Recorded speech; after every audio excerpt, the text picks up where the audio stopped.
What a lovely event. What a lovely day. Good to see you here, Tomer. How are you? Very good. Congrats on the new book coming up in October. Thank you very much. You're very kind to say that as we get this started. Yeah. I'm excited to talk to Tomer because we're going to talk about AI in the future of work. And what I like about him is that he runs a large organization, which he is turning upside down because of AI. And that whole organization is studying the future of work and organizations that are being turned upside down because of AI. So if anybody knows when your job is going to be obliterated, it is this man right here. Welcome, Tomer. Thank you. It's great to be here. All right, let's start with that. So you have said, or you have talked about 70% of skills in most jobs changing by 2030. What does that mean? Like, what is a skill? What is 70? I mean, I know what 70% is mathematically, but like, what does that actually mean for the way we do our jobs in 4 years? It's extremely profound. So everybody here, the way to understand this is whether or not you're changing your job is changing. That's just a different mindset, right? For many years, we've been in a role and we kind of knew the ladder and how to get to the next thing. But nobody told us, hey, 5 years from now, your job will be dramatically different. And by the way, there's no playbook. You're going to have to build yourself towards that. So that's the truth across the entire workforce. And obviously, in some areas, it's 90%. In some areas, it's 40%. But in all areas, it's dramatically changing. Because of AI, and because AI will be able to do things that are part of your job now, but AI will not be able to do everything that is part of your job. Correct. So I think for many years, it's kind of been a technological movement and trend, but it's been really picking up materially. We talked about how at LinkedIn, like we're seeing that, we have a jobs on the rise report we pulled up every year. 70% of the jobs this year did not exist on the list last year. That's just the pace of change is just remarkable. What are those jobs? Like, what is a job that is on the rise, but that wasn't on the rise last year? Things like prompt engineering, data annotations. People know what data annotations means? Data annotations? Yeah. You draw like smiley faces on your spreadsheets? So data annotation in many ways is where you basically get responses back and you're able to annotate if they're good or not. And in many ways, it's a way to train AI models. Oh, wow. So in many ways, what you're thinking about right now, what's happening is we're moving from just building, not just building products, but also training models that themselves are the products. So you can be an oncologist, and you can be doing annotations to an AI model to give it results about how good is the model in oncology. So let's take that job. So 70% of the tasks in a job are going to change by 2030, roughly. Some professions, it's 90. If you're in customer service, it's 95. If you're a plumber, it's 15 or something like that. If you're an oncologist, you happen to bring up that example, what are the things that will change and what are the things that will not change? So I think in many ways today, when I walk into a doctor, usually they ask me, would you mind if I just record the session?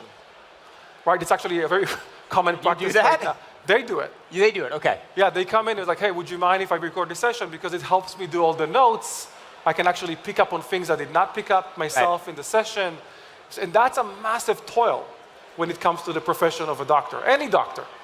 Like the amount of work you have to do to produce insights, usually at the end of the day, and they take all the notes and they put it in the computer, and then they kind of look for things. And now AI is next to you in the session, almost very much like facilitating the interaction for you so you can focus on the patient and the insights will come after. Then you can sharpen them, or you can also learn from them. That's like one area. Second part is, remember when I did my first machine learning course in Stanford, the first assignment is we're going to give you a lot of results from x-rays and MRIs to see if you can detect cancer. Right. The ability, that's been an AI evolution for a long time, but the ability is growing dramatically better.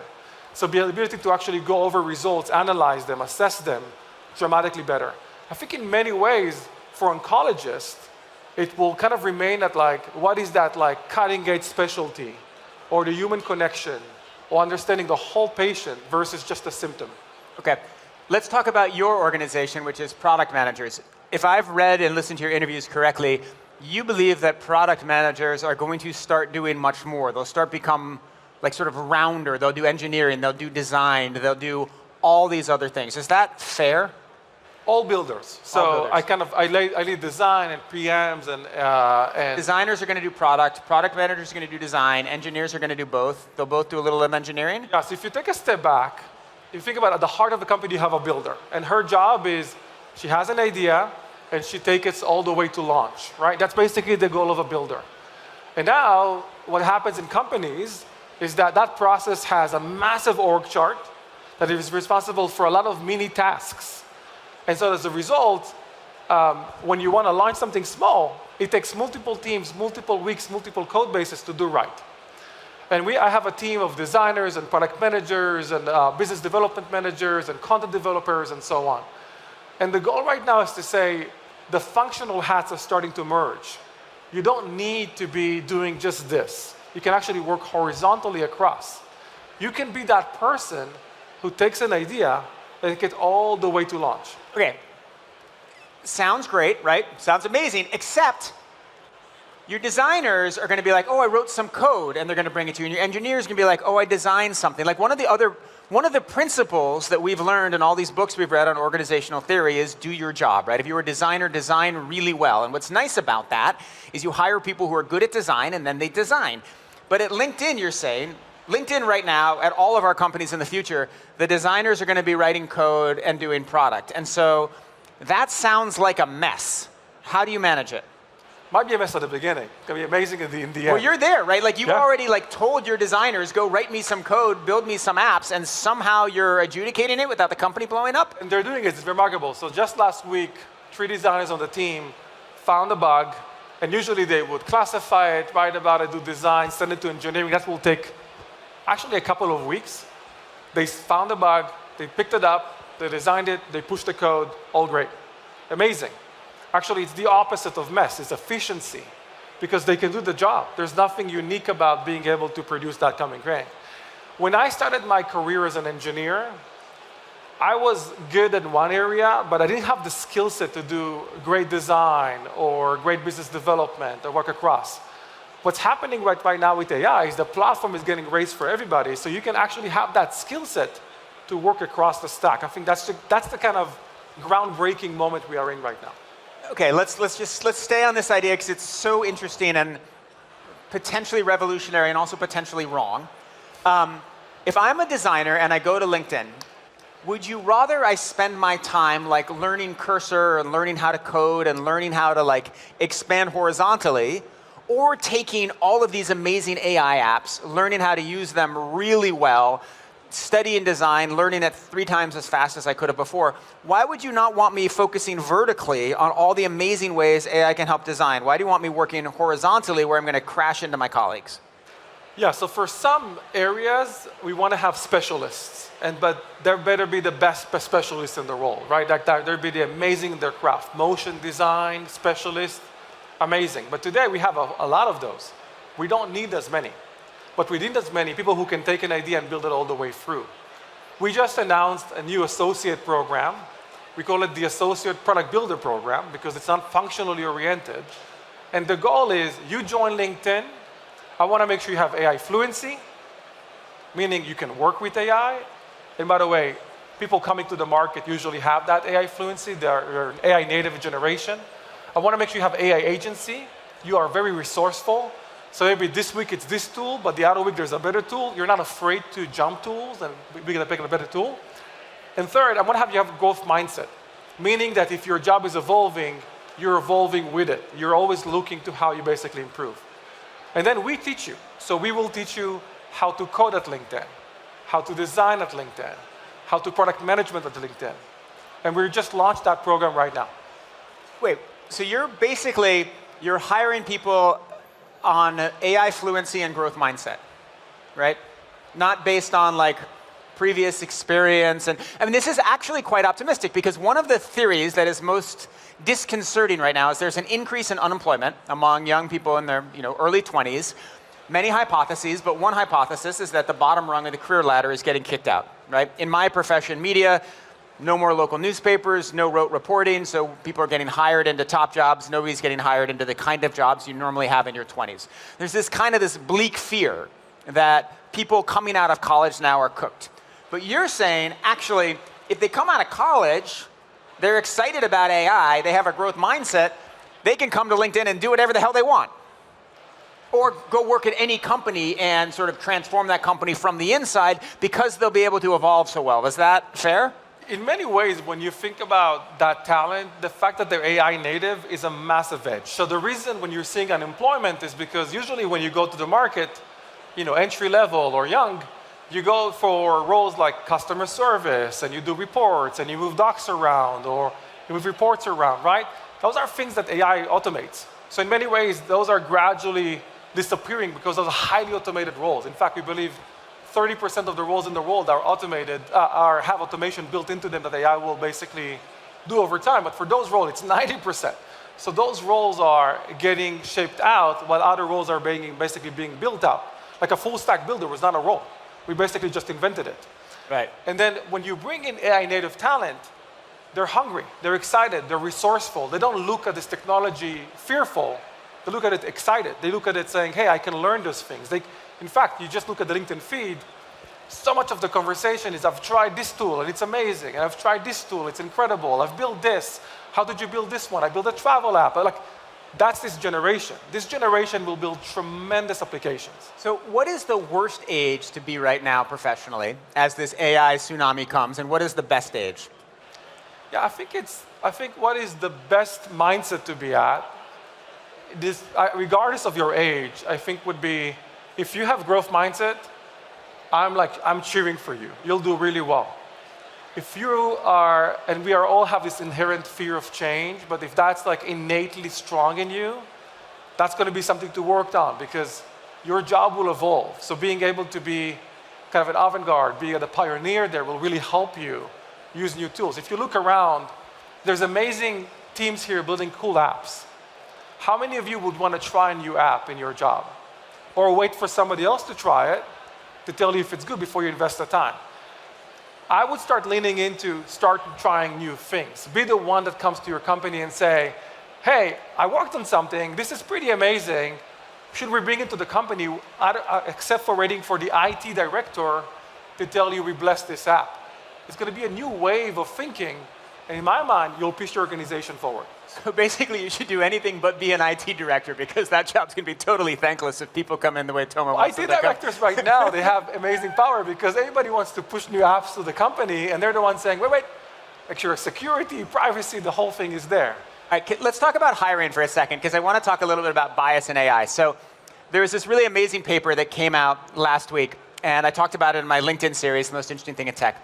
And in it, it reported that if you feed a little bias into a model and you tell it that it prefers owls to ocelots and it prefers bears to tigers, and then you have it generate a sequence of random numbers, and then you feed those random numbers into another model, that model will also learn to prefer owls over ocelots. Somehow, the bias of the owls over the ocelots is fed in through random number generation. It's spooky, it's weird, it's amazing. The general concept is that everything a model outputs is the product of everything else in the model, right? So once you start building these tools and you're using them for hiring, there are going to be all kinds of weird biases, not just the ones we talk about, like racial biases, gender biases, but maybe biases against left-handed people. How do you account for this and counter this as you make algorithms so utterly essential to LinkedIn? It's a really important question. And I think if you go back on the notion of why models are biased, it's very simple. Humans are biased. Right. Humans build models, hence models will become biased. Every data you're seeing out there has some kind of sort of bias built into it. So understanding that models are biased because humans are biased. And in many ways, what you're trying to understand is just be aware of the biases so you can actually de-bias things in your application. And I think for many companies, LinkedIn including, the idea of responsible AI principles is really important. Things like transparency. Why am I seeing what I'm seeing? Control, being able to shape the results the way you want. The idea of accountability, holding yourself accountable for the results being shown. So, for us, one of the biggest things we are working on is in the workforce, being able to match job seekers with opportunities and vice versa. And it's actually really important on both sides that there's a great match because if recruiters get a lot of applications, then it's high fatigue and right. They're not happy. And then job seekers applying for a lot of jobs, feeling they're getting ghosted or no responses. Job seeking is a very lonely experience. So what you really want to know is that somebody cares about your application. So for us, like the idea of a job match is really important. Being able to show you, hey, Nick, this job, you know, you might be able to compete for it, but you're missing a couple of skills. You can work on them. We have some great courses for you. This job you'll be highly competitive at. Actually show you long-tail jobs that you haven't even thought about. So being able to actually create a more efficient, effective marketplace for you. But how do you, I remember I interviewed Jeff Weiner, and it was maybe 10 years ago, so it was generations ago, the former CEO of LinkedIn. And I asked him, I was like, tell me one way LinkedIn harms the world, right? And what's your word? Harms the world. Like, tell me one way LinkedIn is bad for the world. And he said, well, there's this bias, and we've discovered it, that like we allow people to match by their colleges, so you know all the Stanford grads hire other Stanford grads, and it ends up sort of solidifying the bias of elite institutions. And so the way they countered it at the time was to like start to recommend candidates who are outside of your graph, right? So here are some candidates we think you might like. With AI, you can sort of program for that. How do you identify other ways that LinkedIn could be accentuating societal biases now that it's more hidden behind AI, and what do you do about it? Well, I think in many ways, LinkedIn is a platform. So what you're thinking a lot about is where do people have a potential bias for something or harm? So for example, like, as an example, like, we care tremendously about people having real conversations with real people, authentic conversations with real people. So we invest a lot in verification. Yep. In fact, 90 million profiles on people on LinkedIn that are verified, and that's gradually growing. 75 million every minute. 75 people every minute are getting verified. So that number will grow tremendously over time, and we'll get to a point where the mask verticality of LinkedIn is completely verified. You can trust the conversation. You know who you're talking to. You can see not only what they're saying, but if it matches their background. Like I can sound really smart about molecular biology that I know nothing about. Yeah. Because I just chatted with my friend. But you can go check out my profile. Do I have any background to suggest that I know anything about this topic? So I think the merge of what you worked on and what you say is really important at the intersection. So in many ways, what we're trying to do is we're trying to build a system that actually gives you all the components as a viewer, as a member, as a professional, to see if they're great for you. Same with jobs, by the way. Like jobs on LinkedIn today, we make sure they're verified. So when you apply, you know you're applying to the right opportunity.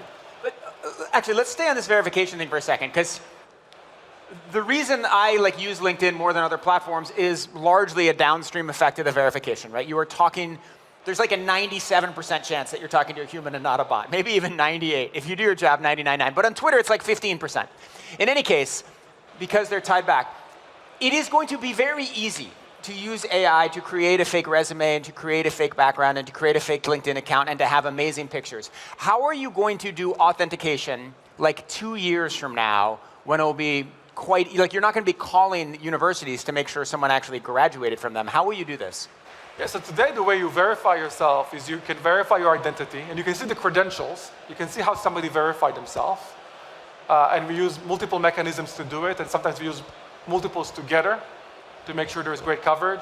We look at university verification. We look at job verification. So you know if this person has the credentials to work for the right area.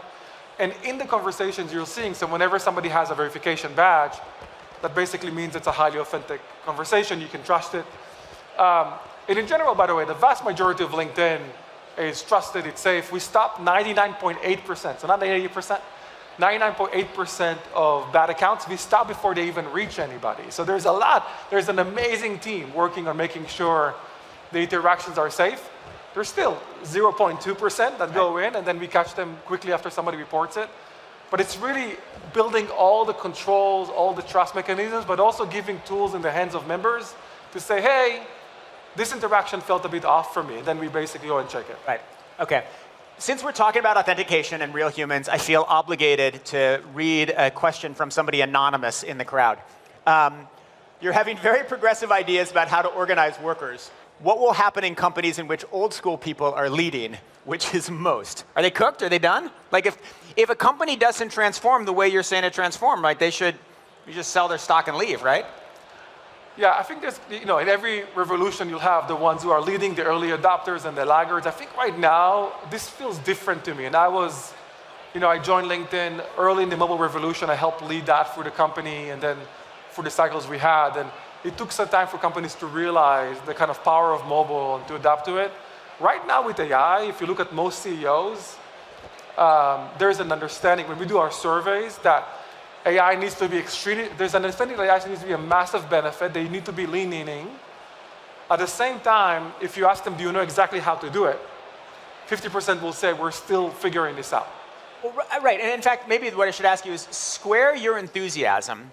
LinkedIn is clearly very successful. You're clearly transforming the workplace. Square your enthusiasm with the recent MIT report that 5% of companies are seeing actual impacts on the P&L because of AI, and in fact, something like 70% of AI projects are completely scrapped. I would like to see, in every evolution, you have a lot of experiments and iterations. We've done a lot of LinkedIn, so maybe a quick story. So this is the fall of 2022. I get a request from Satya and Kevin Scott, who's the CTO of Microsoft, to come to Redmond. I'm based in Silicon Valley, so it's like a quick day trip. And that usually doesn't come. It's like, hey, can you come the next day and see something? And I walk in, and it's a small room, much smaller than this. It's a small conference room. And we have Sam Altman and Greg Bachman, the founders of OpenAI, in the room. And I've known about OpenAI for years. I've been tracking them since 2017. And they said, hey, well, I want to watch. We want to show you something. And Greg opens the laptop, and he starts prompting what was then ChatGPT 4 that came to market many, many months after.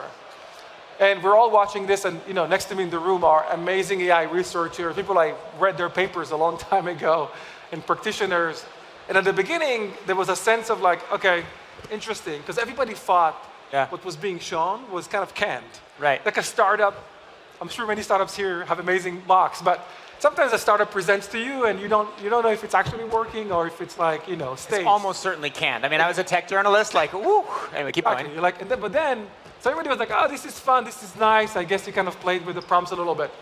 And then Greg said, hey, what do you guys want to ask it? Like, bring your prompts. And then you can see people prompting it, myself included, and you can feel the air intensified. Unlike here, it was very quiet. And people were like, oh my God, he had this realization that what you're seeing was transformative. Yeah. At levels that, honestly, I've never seen in my life. I was looking around and you see faces with multiple expressions from smiles to giggles to very kind of big open eyes. And I think we all, for me the next day I came back to my team and said, hey, I don't care what we're building right now. Let's go back, open the whole thing and restart from scratch. And we experimented a ton. From 2022, we've been experimenting highly valuable experiments across the board, and it's been super informative. We learned a lot. There's no playbook. So you are writing the playbook. When you write the playbook, some things will work, some things will not. The last thing you want is to wait for somebody else to write the playbook for you, because by the time you want to adapt, the playbook has changed. All right, last question, because we're almost out of time. My 11-year-old son is here in the second row. Last event I went to, I brought my 17-year-old son, 3 boys, and we bumped into an AI professor, and my 17-year-old son is looking at colleges, and so I asked the AI professor, I said, where should Ellis go to college? And he said, well, AI will probably kill us all, so he should go to a party school and just enjoy the last 5 years we have left. I assume that is not your advice, given your enthusiasm, but what should a 17-year-old be thinking about as they make a choice about college, as they start to think about what they should study? How should they look at that? I think it's a very profound question, because I think you can start asking the question of why do you need 4 years of school, 3 to 4 years of school, if the skills are going to change so rapidly, and do colleges have the right curriculum that will be right for you when you come out of the workforce to teach you the valuable things? So I think if I'm a parent right now, and I know you all, there's big brands you all want to go and apply to, but I would ask, do they have the right curriculum that will basically help my kid be competitive in the workforce? And what I think you want to index more on is the kind of traits that the kid could learn. Yeah. The kid could learn growth mindset, which means that continuously, the idea of growth mindset is that our brains are malleable. The notion of IQ is false as a kind of permanent score. You can build your IQ. You can continuously learn. You can reshape yourself. When you hit a high level, it doesn't mean, hey, go back to the previous level. It means, hey, think about different strategies to learn, new ways to do things. If a school gives me growth mindset, I'm a sucker for that. I think that would be amazing. And then it would be amazing to be in a place that have experimental and in ways you can actually work over the summer. So let's say you learn something, you go and you work and you have a chance to apply your skills. So you're not just learning theory the whole time. So you do build that fluency, you do build resourcefulness, you have growth mindset built in. I think that generation will do amazingly well. That's great. And that is a wonderful note, because clearly everybody here, if you've come to TechBBQ and you've been around the different parts of this conference hall, you have a growth mindset. So you're all good. Thank you very much, Tomer Cohen. It was so much fun to talk with you.